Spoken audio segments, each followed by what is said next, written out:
بسم اللہ الرحمن الرحیم۔ بارسلونا اردو سروس کی جانب سے آپ سب دوستوں کا السلام علیکم۔ آج ہم بارسلونا میں ٹیکسی ڈرائیونگ کے امتحان کے سلسلے میں لوگوں کو بنیادی معلومات فراہم کرنا چاہ رہے ہیں۔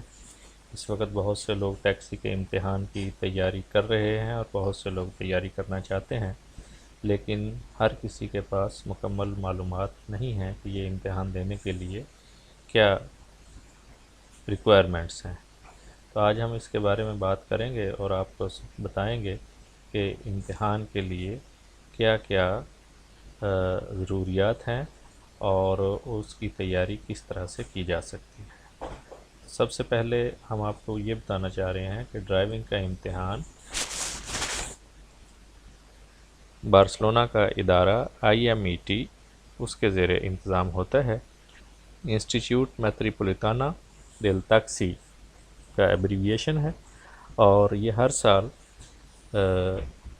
سال کے شروع میں اس سال ہونے والے امتحانات کی تاریخ کا تعین کر کے وہ جاری کرتا ہے کہ اس سال کتنے امتحان ہونے ہیں اور اس امتحان میں کون کون لوگ حصہ لے سکتے ہیں اور ان کی کیا کوالیفیکیشن ہونی چاہیے۔ سب سے پہلے امتحان میں داخلہ بھیجنے کے لیے آپ کے پاس جو چیز ہونی چاہیے وہ اسپین کا ریزیڈنسی کارڈ ہے، جو ویلڈ ہونا چاہیے، ایکسپائر ڈیٹڈ نہیں ہونا چاہیے، یا DNI کارڈ ہے۔ تو جن لوگوں کے پاس نی کارڈ یا DNI کارڈ یا جس کو ہم اسپین کا ریزیڈنسی کارڈ بھی کہتے ہیں وہ موجود ہے، وہ بارسلونا ٹیکسی کا امتحان دے سکتے ہیں۔ دوسری چیز، آپ کے پاس بے لائسنس یعنی کار کا جو لائسنس ہے وہ ہونا چاہیے، اور اس لائسنس کو 1 سال پرانا ہونا چاہیے، یعنی جس ڈیٹ کو آپ نے داخلہ بھیجنا ہے یا جو آخری ڈیٹ ہے اس امتحان میں داخلہ بھیجنے کی، اس ڈیٹ کو آپ کے لائسنس 1 سال پرانا ہونا چاہیے۔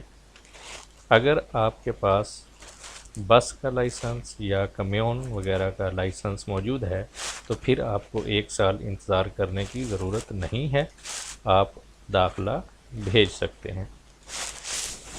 اس کے علاوہ جو چیزیں آپ کو چاہیے ان میں میڈیکل سرٹیفکیٹ آپ کو چاہیے۔ یہ میڈیکل سرٹیفکیٹ IMET سے منظور شدہ جتنے بھی میڈیکل سنٹرز ہیں وہاں سے حاصل کیا جا سکتا ہے۔ چوتھی چیز جو آپ کو چاہیے وہ اسپینش لینگویج سرٹیفکیٹ ہے۔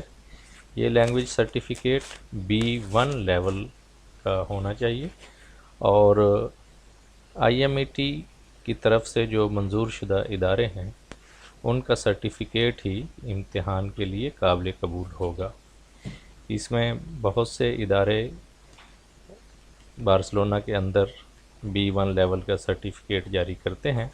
آپ کسی بھی ادارے میں جائیں اور وہاں پہ جا کے ابتدائی ٹیسٹ دیں، امتحان دیں، اور اس کے بعد یہ سرٹیفکیٹ حاصل کر سکتے ہیں۔ پانچویں چیز جو آپ کو امتحان کے لیے چاہیے وہ ہے کتلان لینگویج سرٹیفکیٹ لیول A1۔ یہ سرٹیفکیٹ آپ کو باقاعدہ کلاسز لینے کے بعد امتحان پاس کرنے سے حاصل ہوگا، جس کے لیے آپ کو اپنے قریبی کتلان لینگویج سینٹر، کسی بھی سیوک سینٹر میں یا کسی بھی جگہ پہ جہاں پہ کتلان کا لینگویج سرٹیفکیٹ ہو رہے ہیں وہاں پہ A1 لیول کی کلاسوں میں داخلہ لے کے اور اس لیول کا سرٹیفکیٹ حاصل کر سکتے ہیں۔ چھٹی چیز یہ ہے کہ امتحان دینے کے لیے IMET کی طرف سے داخلہ کی امتحانی فیس ہے جو آپ کو جمع کروانی ہوگی، اور یہ فیس بھی جس وقت آپ کا داخلہ جائے گا اس وقت آپ کو IMET کی طرف سے مطلع کیا جائے گا کہ اتنا تاسہ ہے، اور وہ آپ نے وہاں سے رسید لے کے ادھر ہی جمع کروا دینی ہے۔ تو حاضرین، یہ وہ تمام معلومات ہیں جو ٹیکسی کا امتحان دینے کے لیے بنیادی ضروریات ہیں۔ جو شخص بھی ان ضروریات کو پوری کرتا ہے اور وہ اپنے آپ کو ٹیکسی کے امتحان کے لیے اہل ہے اور وہ ٹیکسی کا امتحان دے سکتا ہے۔ تو ٹیکسی کے امتحان کے بارے میں اور اس کی تیاری کے بارے میں مزید معلومات کے لیے آپ ہم سے منسلک رہیے اور ہمارا YouTube channel Barcelona Urdu service اور فیس بک بارسلونا اردو سروس، یا آپ ہمیں ای میل بھی کر سکتے ہیں بارسلونا اردو سروس @gmail.com پہ۔ بہت شکریہ۔